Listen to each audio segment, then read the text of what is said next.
tonight I'd really like to welcome Sandra Metcalfe, who has come to talk to us about sourcing. And it's interesting because a few times lately I've been reading, for example, on Memlist and various other people I've chatted to, someone I know who's doing a really amazing book, and she just said, well, I'm not going to source it because it's just too hard, so people are just going to have to believe what I say.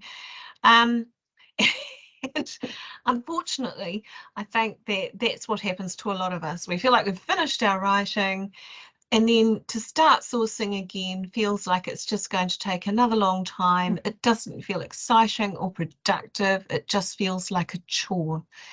But I'm really certain that Sandra is going to give us some really, really good strategies for how we can source pragmatically and how we can actually use some good strategies to make it less onerous at the end of our writing, of the actual action, which is probably the bit we like doing.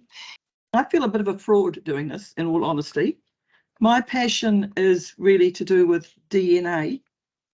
And the only reason I've ended up here is because I was one of the judging panel for the Ted Gilbert Family History Award. And it became obvious when we were going through the articles from last year that there was some excellent writing, but a lot of people were disqualified because they didn't have very good citations or sources. And that's unfortunate, but that was part of the criteria of what we had to work to. So I certainly wouldn't want to see that happening again. And I think it's very easy to, if you can compile your sources as you go, then it's going to be there when you're ready to get them sorted out at the end, rather than taking the attitude, well, if you don't believe me, well, that's just tough. I think that's probably the wrong approach to take. And if you're going to put all this time and effort into your writing, then just taking that last step of making sure you have clear citations and sources, I think is well worth the effort. So I'm coming at it from that perspective. I am very aware there's some published authors in this group, and this will probably be very simple for them. Just my apologies for that if that's the case. I just had to start from somewhere, and it's about just coming at it from a non-academic, pragmatic perspective on how we can actually make sure the information that we include in our writing can be found by others if they are interested. So that's the whole purpose of sourcing, in my opinion. So I'm just going to go through the reasons why we do it, what we do it, and how we do it. And at the end, I'd like to actually open it up for discussion, because I'm aware that many of you will probably have some really good strategies that people can use for this.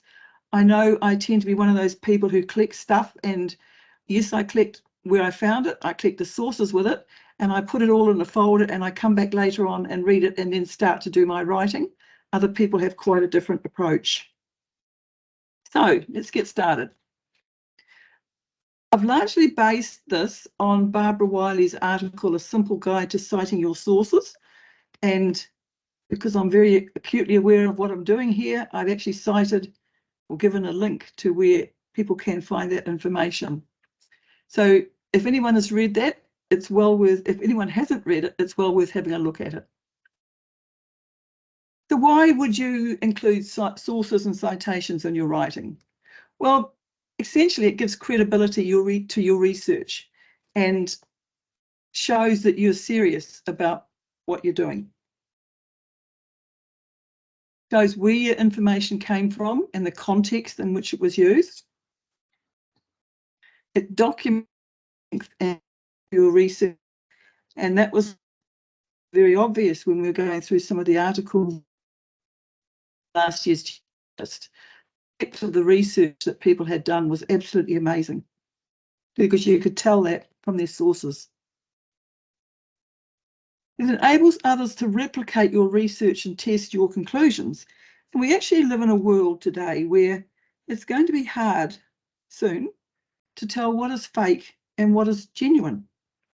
And I think it's really important, if we're serious about what we're doing, then we show our trail of research and how we've come to a particular conclusion. And it also acknowledges the work of others that you have used to build your own research on. Now, you may have heard the saying that family history, writing without sourcing is mythology. So the failure to acknowledge your sources actually reduces your writing to unsupported opinion. And it can also lay you wide open to plagiarism if you don't acknowledge where you've got your information from.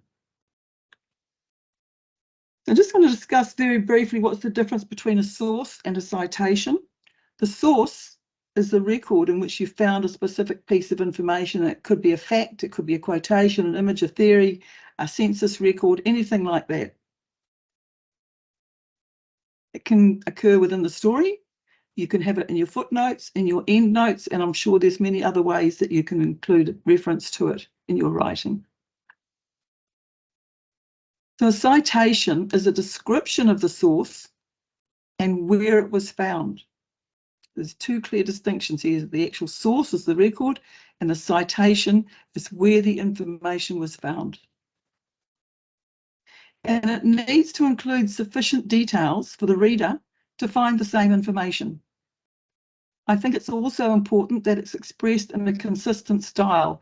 Now, I'm not suggesting at all that everyone should use the APA style of citations or anything like that. I'm just suggesting that when you do record your citations, they're just done consistently so they're easy to follow. So there are four basic elements to a good citation.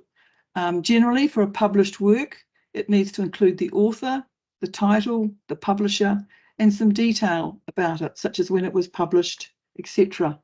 I know there are some versions, like the APA one, will want parts of it done in italics, so it distinguishes whether it was a journal article or the name of a book and things like that.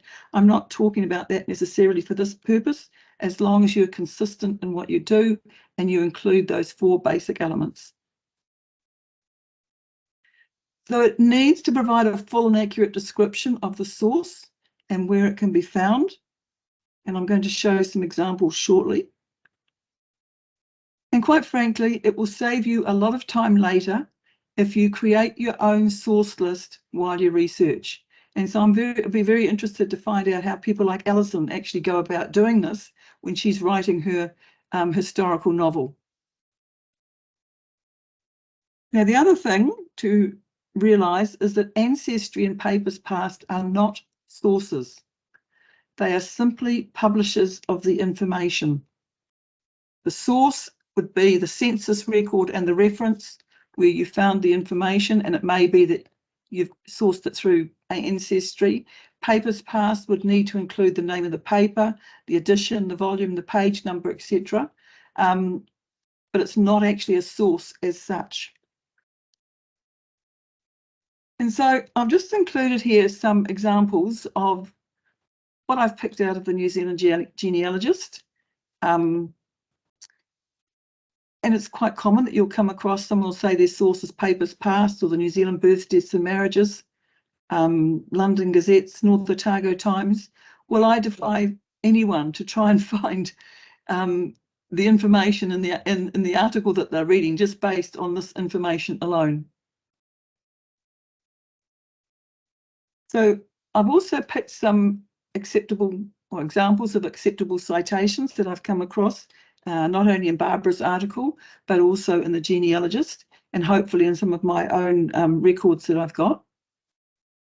So here we have a headstone, and what it does is identify the name and the location of the cemetery, the block, not in this case, but also it gives the Find a Grave memorial number on which you will actually find that information.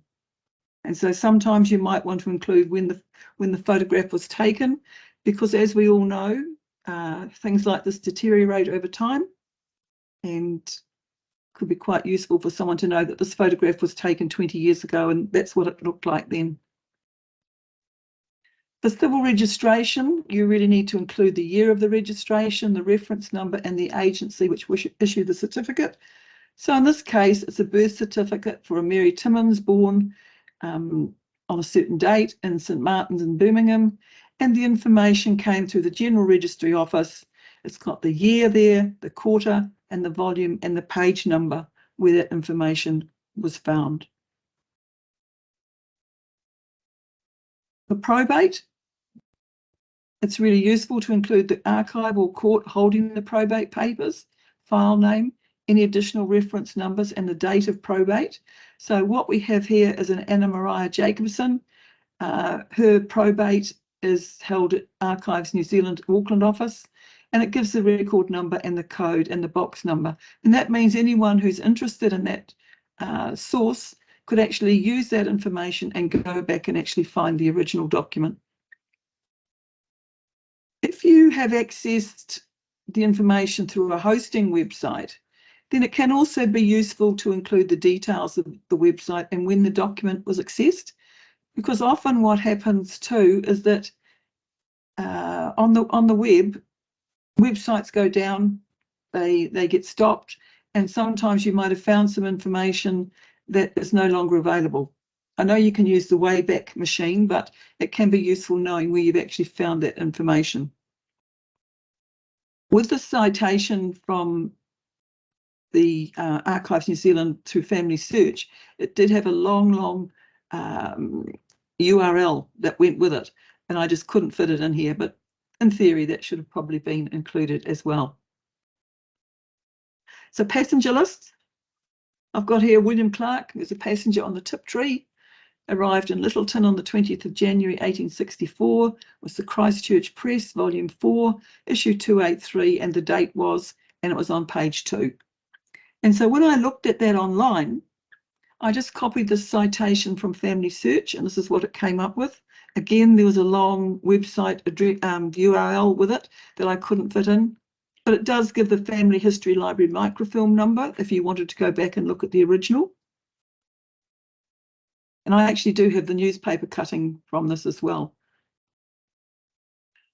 Okay, this is just a couple of examples of a newspaper citation and what it might look like if it has been republished online. And this is one of the examples that Barbara uses on her from her paper. So she's identified when she accessed the information and who it came through, the website that it came through. Am I repeating myself?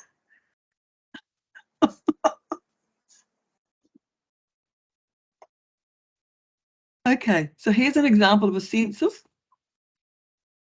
So if someone had just put the census Hastings, England, 1911, it would have been really difficult to try and find that person, but by putting the reference number, the enumeration district and the page that it could be found on, you can actually go right to that source and find exactly the same information.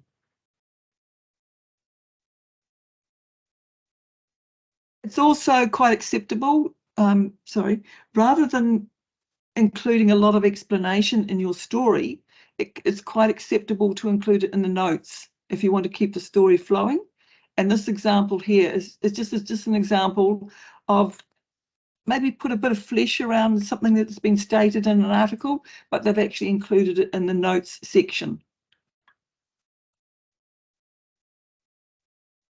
And the other way you can do it is to include some of your sources within the text. So you might include a snipping from papers past or a snipping from a census record or a marriage record or something like that. And you can just put the name of the where you actually found that information. Now, Littleton Times, 26th of January, 1864, because this has got a title in this article, you're probably likely to find it. Just searching on that information, 26th of January, 1864. If it didn't have a title within it, you probably need to clarify the volume of the paper and the date, etc. But this is just an example of something that was pulled from one of the articles in the genealogist. Right, so there's a lot of information on the NZSG website, if you are interested in looking at this further.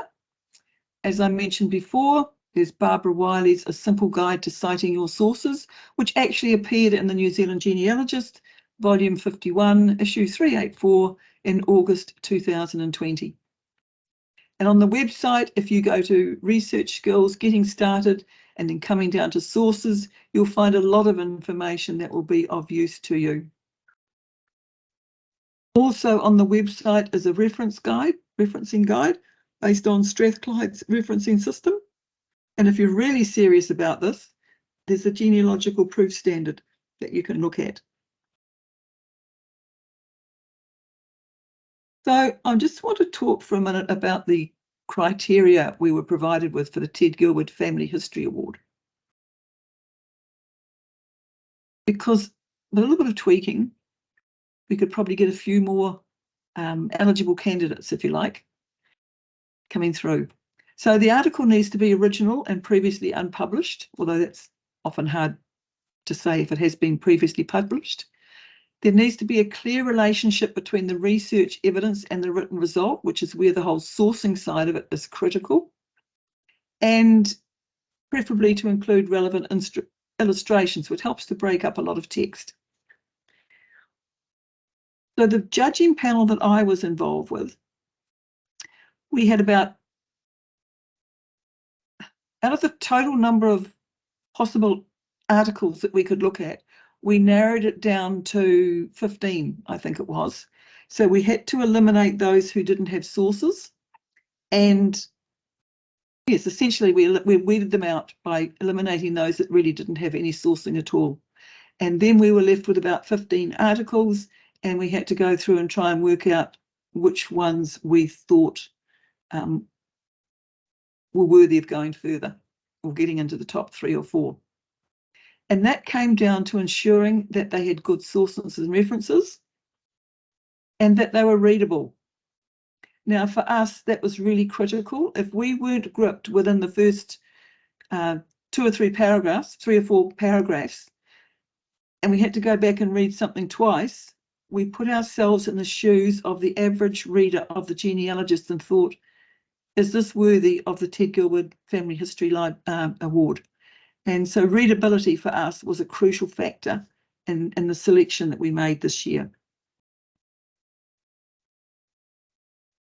And the other thing about citations is that they needed to be accurate, expressed in a consistent style, so that other people were able to find the same source by using the roadmap or citation that you had provided. Okay, so having gone through that, do you think these are acceptable citations for a family history story? Well, we certainly didn't. There needs to be a lot more flesh around these so that someone can actually use this source and go and find exactly the information that you're writing about. So I think what would be really useful, because as I said, I'm definitely not an expert in this. I struggle, getting me to write is like pulling hen's teeth. I'd much rather talk. But I think between all of us here tonight, we've probably got a depth of knowledge that we'd be able to share with other people to help them make the writing up of sources a lot easier for them. So on that note, I'm going to stop and I'm going to try and get my way back to Teams. Where am I? Teams. And I'm going to stop sharing. And I'm going to open it up again to Megan. Great. Oh, well, thank you for that, Sandra. I think we've all learned a lot, and it's reminded us of some things as well. Having that simple thing in your head, can someone use my source referencing to find the actual piece of evidence that I have? I didn't see any questions coming up in chat, but feel free to put questions in chat if you would like to. There was a little bit of discussion around. I think it's just there's a lot to think about, and one of the things that came up for me, good to see hands going up, is it started to make me wonder if people are a little bit unsure about writing their sources with genealogy writing because they're different kinds of sources to the kinds of sources that most referencing systems show you how to do. So they show you how to put a reference for a chapter in a book or an article in a journal or whatever, but they don't talk about headstones very often, for example. So I wonder if maybe that's got something to do with it as well. Lynn, you've got a question. Just turn your mute off. Yep. And then, Hear yeah, me? great. Yep. We can hear you. Good. Last year I was down in the South Island, the south of the South Island, Riverton Museum, and saw a book that caught my eye because it had a surname in it that I knew from a distant relative. And anyway, I ended up buying, and then I skimmed through it and found my great-great-grandfather, a picture of him in the book. So I thought, oh, right, this must be about the family. So I took it home, and as I started reading it, I was going, well, how do you know that?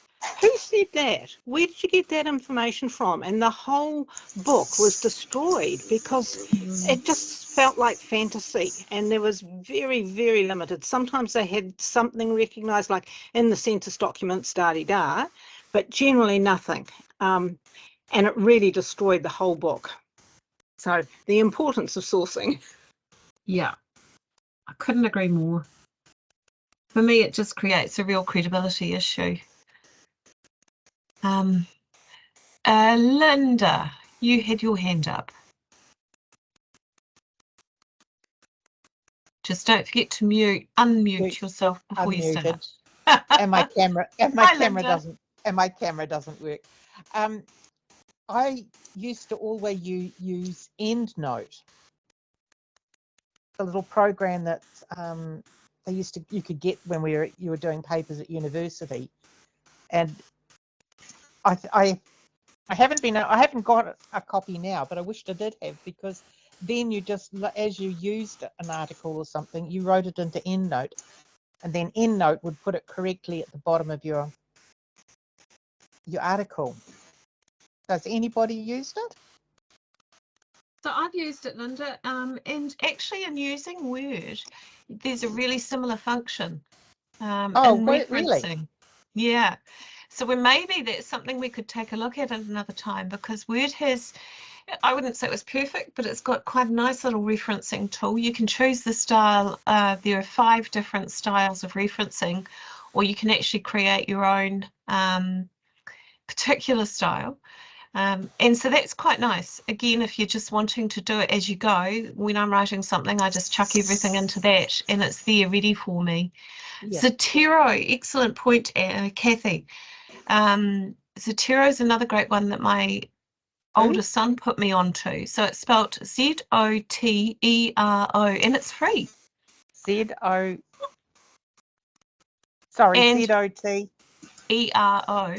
And not only can you, just like EndNote, not only can you load anything interesting into it for referencing, but you can upload a PDF of it or a Word document into Zotero, and it will store it there for you as well. So it's quite a nice little filing system too. I started trialing it for my genealogy stuff, but I must admit I got a bit lazy. It's not all in there. But Zotero is a really useful tool. So thank you. I'll have a go. Yeah. So maybe that's something we can do for another session, is we can take a look at some referencing systems and see how practical or pragmatic they are or are not. Yvonne. Yes, I've worked in an academic library and certainly been involved with various referencing styles. So Zotero and the Word ones are quite good, but I think you need to learn them very well before you start doing them. Too many PhD students and staff would try to use it when they'd finish something and, just to have the hang of it. You have to learn how to use them. The other thing is that I've got legacy, and so it will do, if you do source writing on that, it will do your sources for you as well. So if you've got your sources on a program that sits on your computer rather than on Legacy or rather than on Ancestry or something, that's a helpful way too. What I was going to say is that if you need to sort out what you want to do yourself, and the APA style, of which I'm very familiar because I've used it a lot and I've checked it a lot, but it's 200 academic papers in my time. The APA one, you put the author first, and then the year, and then the title, and then the publisher and the place of publication. And if you have a simple thing like that, how you're going to do things, that is a good way of being consistent. It doesn't work. If there's no author, you start with the title. And I've done that even with my filing of my things on my computer. What order do I put them in? So, and I've got a little sticky on my computer that says date, event, place, person, resource type. So that's just how I'm filing them in my computer, because otherwise they get lost very quickly. But what was being said is certainly true. In fact, I won the Ted Gilbert Award some years ago, and I wrote in when I was doing it and said, "And what reference system do you want?" They said, "Any." And I think it was from that time on, it was about that time that the genealogists started to look for people who had referenced and had referencing properly. And that's the key to, can you find that again if you've got a reference? And yes, I agree with what Sandra's doing. That is what you need to do. You need to be able to find that reference again. So yeah, I'm just sort of reinforcing what Sandra's been telling us, but also just to make sure that you've got it in your own head what system you're using, and write it down and keep it on a sticky on your computer or whatever, and do it as you go. That's the other thing. Don't try to do it when you've finished your story.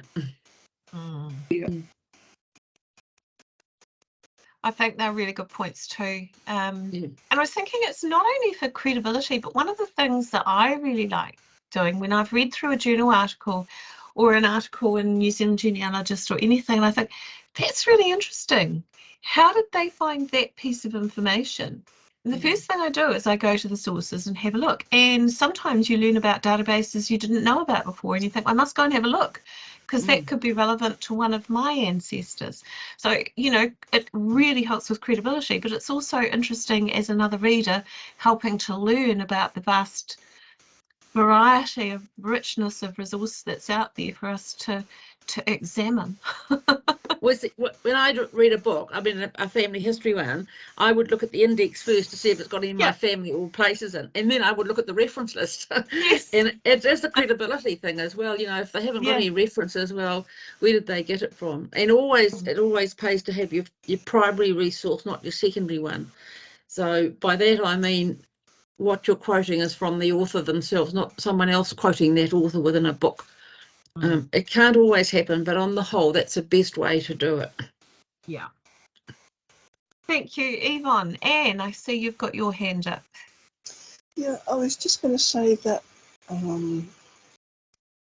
what I've been doing for many, many years, when I remember, is I have a Word doc with the format of each of my basic sources, and I just refer to that whenever I'm entering something that I have a lot of, so that I'm consistent, whether it's in Legacy or in an article or whatever.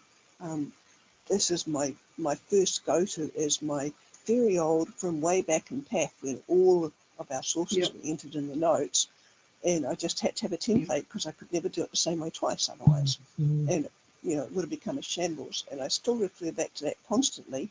And when I think about it, I also add to it when I come across a new source, and I'm figuring out the best way to source it.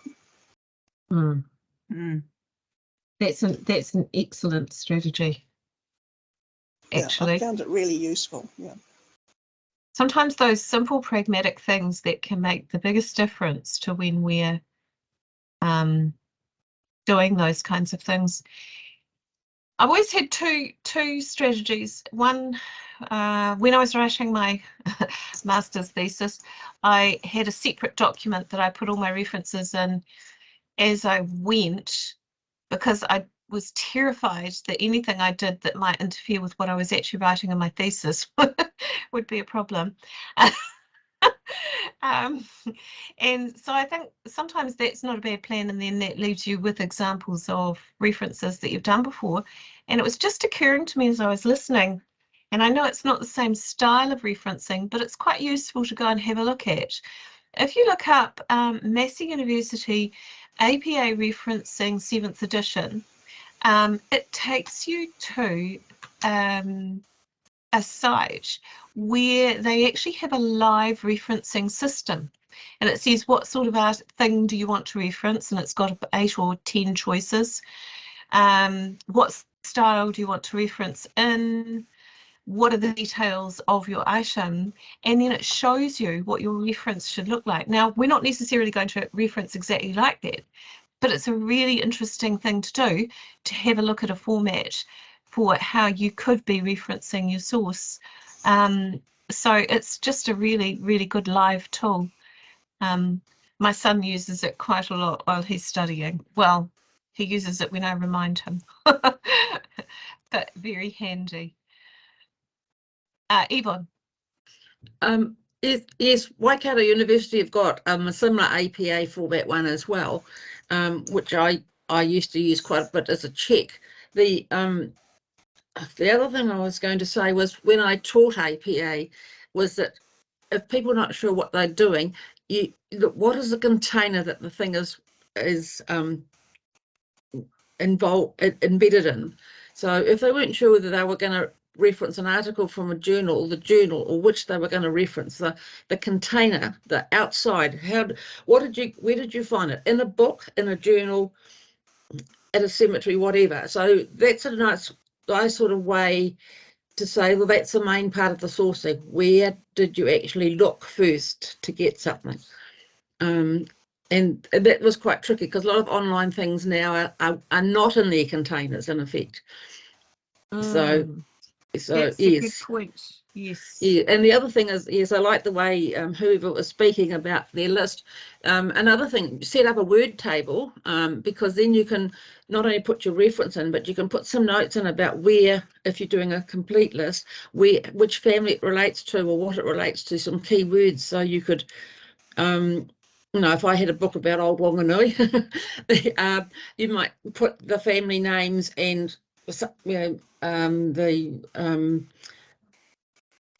town centre, or the other things that might relate to it. So then you can search on it using Control Find, and get back to your sources. So that's another idea of keeping your resources and knowing what's in them.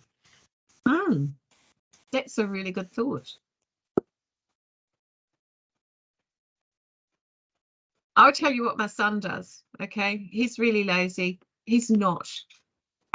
He's actually dyslexic, and he's doing extremely well, doing a degree. He's in his 3rd year, but he'll send me through what he's written for an assignment and say, can you please check my referencing? What he really means is, can you please format my referencing? And he's learned to put in the URL, at least, so I can go back and I can show him, and then I connect him back to the Massey University APA tool, which is such a handy tool. It's really easy to use.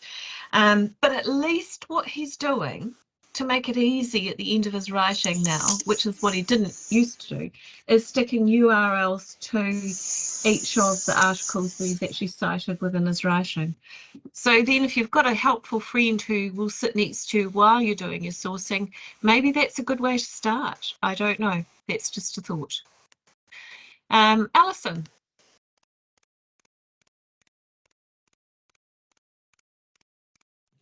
So, well, I mean, I'm hopeless, right? So I am absolutely, I am the person who wants to tell the story, and I care what they were wearing, and I care about how accurate the way they address each other and all that sort of thing is. But I have to say that some of the information and things that I have got, I would find it very difficult. I'll give you an example. I went into the archives in Hobart, and I was able to express who I was looking for, the names of the people that I was looking for, and I was given, it wasn't microfiche, but very similar on their system, and all of these documents were literally just photographed, and they're in no chronological order. And I mean, I spent probably 2 hours looking online, page from page, on original documents, and many of them I would find extremely difficult to source. Now, some of them I took photographs of, and they're not particularly good, but at least the photograph shows the time and date that I took the photo and where I was. But what would you say, Megan? How would I? And I mean, I had the same in Sydney with the archives there. You know, you actually order a box, and the box is filled with original documents, and you can go through like a gazillion, and there might only be one word on one handwritten page, but it doesn't have a formatted start or whatever, but you're so excited because you've found a piece of information, you've found your ancestor mentioned. How, I mean, I have taken photographs of pages, but Yeah. some of them don't make much more sense than just somebody saying, you know, look, here's a page and I could have written it myself. I think the interesting thing, what you said there, if you're looking at archives, you do have a reference number generally. It doesn't matter which archive system you're using or which country it's in. There's a reference number for the container.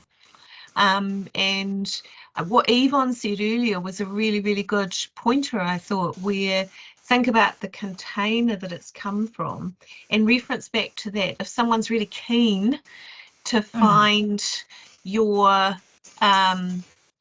source material and you've described it as it's within this container, this is the document that it was, to your best description, then you've taken that responsibility to help them best you can find that source. And so that, you know, I mean, you know, step in if you have other thoughts, Sandra or Yvonne or anyone else who does this, but if you define your container, so the archives centre that you got it from, what the document was that you got it from, then I would think that most people, if they have the interest in it, would be able to trace that.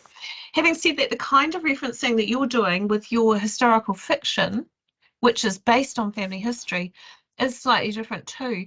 And so most fiction writers, don't they, at the end of their books, put a list of all the different places that they got reference material from, the different books they read that gave them information, because it tends to kind of all weave itself together and you can't pinpoint one exact resource for any particular part of what you've actually written. Is that kind of what you're talking about there, Alison? It is a little bit, but say, for example, I mean, I've tried to be incredibly authentic.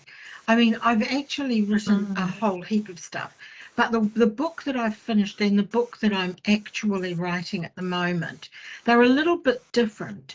But the one that I've actually finished, I have written it in novel style, but I've absolutely used every single known fact. And I do actually regard it as a family history. And I do feel it's also it talks about the law of the time and all of those sort of things, which I have no difficulty sourcing because they're law books, so they've got an actual reference.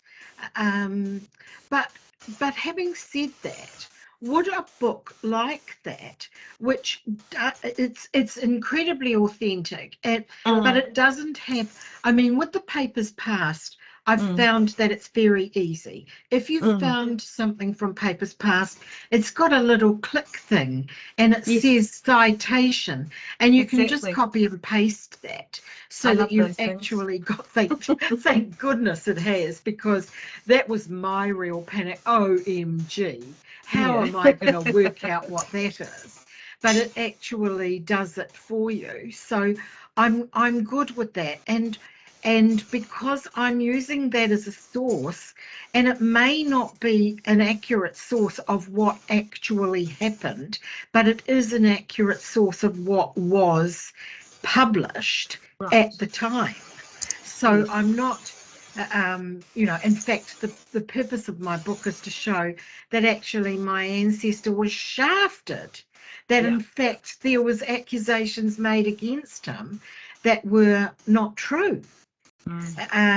So yes, but I mean, I wish that I had been a little bit more organized. You're right. I do have a list of the numbers, and I just have to hope that I've actually got the numbers correct. I know what I got from each place, and fortunately, I know what boxes I was given at what time, and my photo will at least give me the clue that I got what number I was on at the time. And thank goodness I didn't throw that away. That was on one of the scraps of paper they give you. Yeah. I reckon my theory is, with all of that kind of research that you're doing off the cuff, is you write everything down and you keep everything. Yeah. Because I have a very similar thing with a chapter that I'm writing about a family member at the moment. So they're really interesting questions. So if anyone else has got any ideas to pop in with that they think, might help Alison, please do let us know. Are there any other thoughts, questions, strategies, ideas?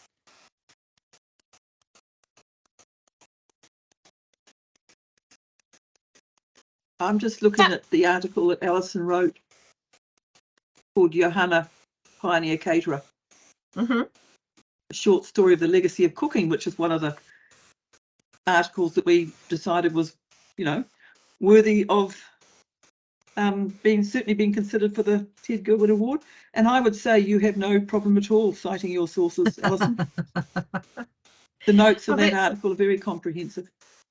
It's always a very reassuring thing to hear, isn't it? Can I ask a question? I've just been reading some things, and is there such a thing as over-citing? Yep. So I think so. yeah.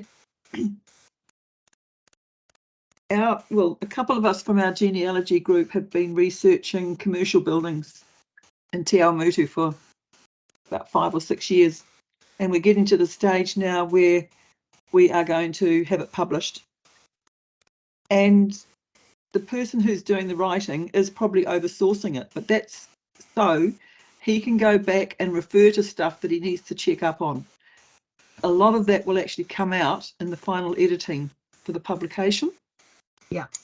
So I think maybe it's a stage thing. I think it can be really useful oversourcing, if you like, while you're going through the research process and doing your initial writing, and then you can edit out anything that isn't really needed. Because otherwise you've got pages and pages of endnotes or footnotes. And some simple things like knowing that if you've said within your writing that you've used the birth certificate from New Zealand BDM or whatever, how much citing do you actually need to do for that once you've said that? Because all the information that would help you locate that actual source is there. Yeah. So again, that's probably another good rule of thumb, isn't it? If what I've already said kind of says to someone where they can find it, Do you need to add a source in at the bottom? Just something to think about anyway. I can see that, Lynn, you've got your hand up. Yes, I totally agree with Sandra's person that, you know, is putting a whole lot in, given that they're going to remove it later. I think that's great. But the other thing is that how does it going to affect readability, in which the Ted Yes. Gilbert one challenged, you know, like it has to be readable, Yep. and you don't want to be Yep. indicating a source before you've actually all the way through the story, let alone the list at the end, you know. So yeah. Yes, I think you can oversource, but there's a reason. If there's a valid reason for it, then it's okay.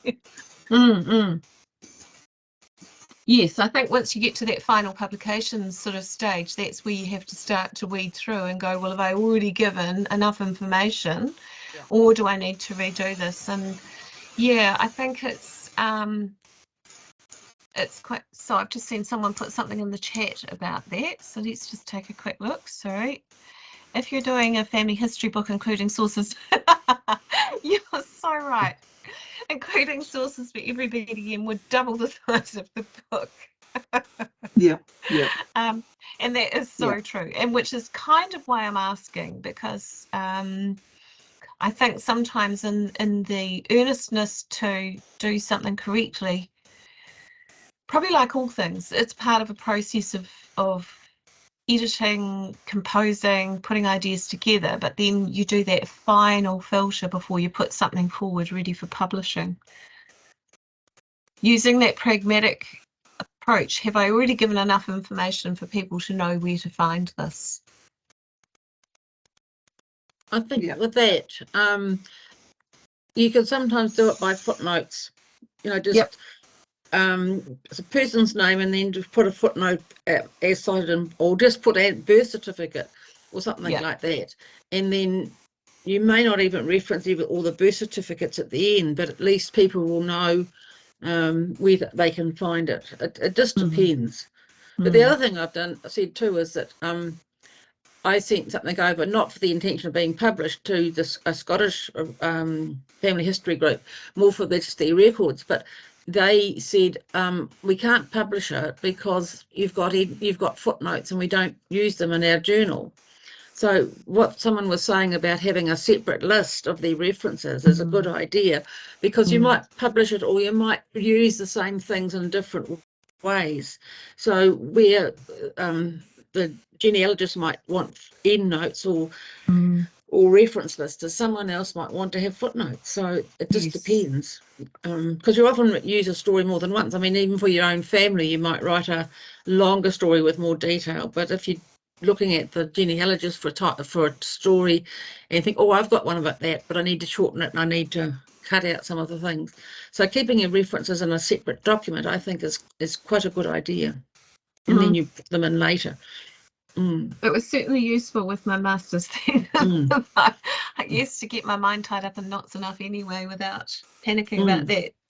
And then it was when you put them all together, it was in the exact style that required, as opposed to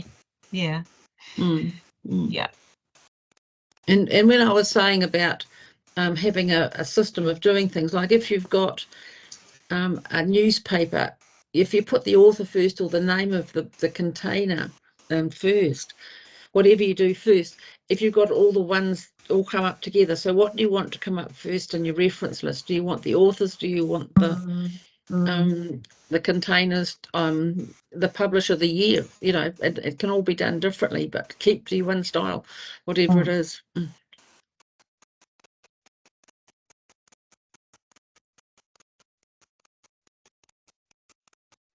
excellent. Does anyone have any other top tips that they can give us for referencing, just to help us finish this off in a a very pragmatic kind of way?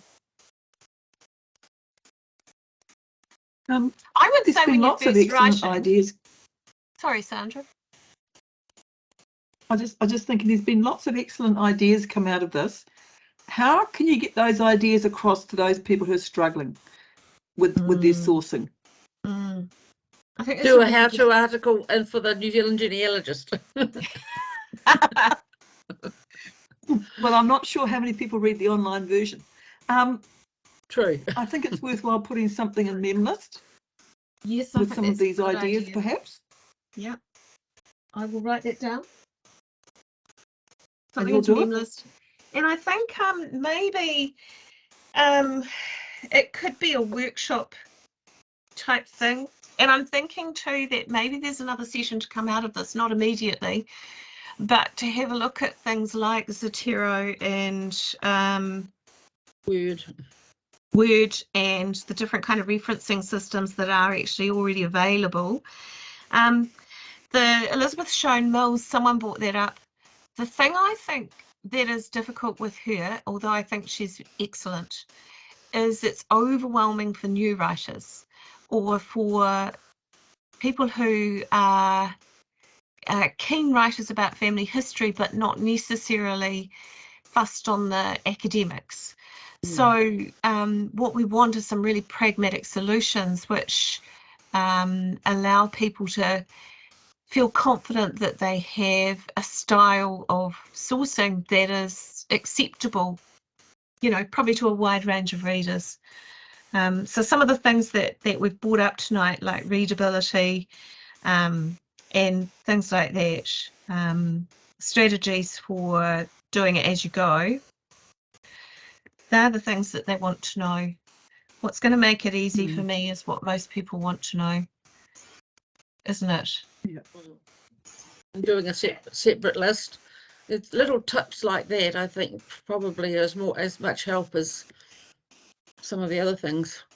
Yeah. But a good question, Sandra, that I think that we need to think about. And I wonder if we could even have a video as opposed to an article on NZSG, which might show some examples. that could be a good idea, actually. Yeah. Well, I just wonder if in this day and age people have got used to watching and listening to things as opposed to reading through things. I would hate to say that it's a sad indictment because I don't think it is. They're all different kinds of literacy, but it does seem to be a preferred mode of education or learning at the moment, doesn't it? Well, it's certainly my preferred mode, is being able to watch and listen I as think much it is as for a read. lot of people. Yeah. So there are some good ideas, and we might just put together another little workshop session and say to people, bring along what you've had trouble referencing. Let's have a go at figuring out how you could do it. Because on Memlist, was it Abby who raised it Yes. initially? And she sort And of said, you'd invited her along tonight, and she your said brain evenings couldn't don't cope? work. Evenings are too hard. The night is young. I do kind of get that though. And especially for people who are perhaps on the autism spectrum, or as she said, she has ADHD, getting through the day is exhausting. To try and get through the night and still have your brain working, that's just a nightmare. So,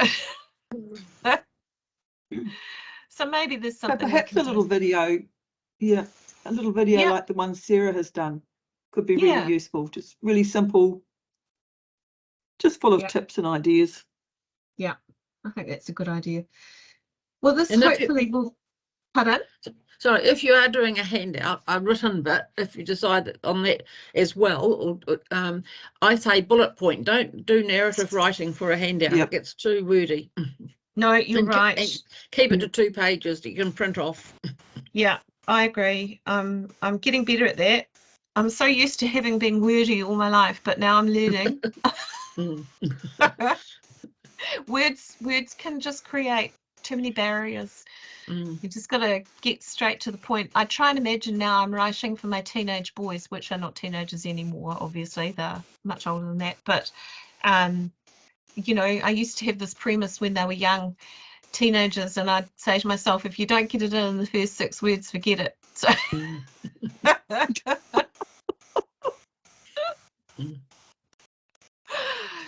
well, thank you, Sandra. I'd like to say a really big thank you to you for coming along tonight, because you've done this at short notice for us. I feel like it's a really important subject, and it's been really great having everyone at the end come into the discussion and tell us of their strategies and things that they do, because I think some great tips have come out of that, and they've reminded me of some other things as well. I think that your approach, which is a really nice balance of pragmatic and what's required for publishing, makes it approachable for everyone to think about doing their sourcing accurately instead of being completely intimidated and deciding, oh, well, they're just going to have to believe me, which literally is what Yeah. my friend said. So I'm still recovering from that. But yeah, I mean, think in all honesty, there was some sorry to interrupt. no. In all honesty, there were some really good stories in the genealogist. Yeah. And it was really sad to see them disqualified because of the lack of sourcing. Yeah. And I'm talking about some of them had no sources at all. Wow. Yeah. And you know, and this Ted Gilbert Family History Award is supposed to be a prestigious award for the society. Well, I'm afraid we can't recognise articles that don't have at least good sources. And I'm sure you find it yourselves when you're reading books that have been written and you think that's really interesting. How do they know that? And you can't find how they know that. I mean, as another researcher, it's really... Right. Well, I think that, again, I would like to say thank you to Sandra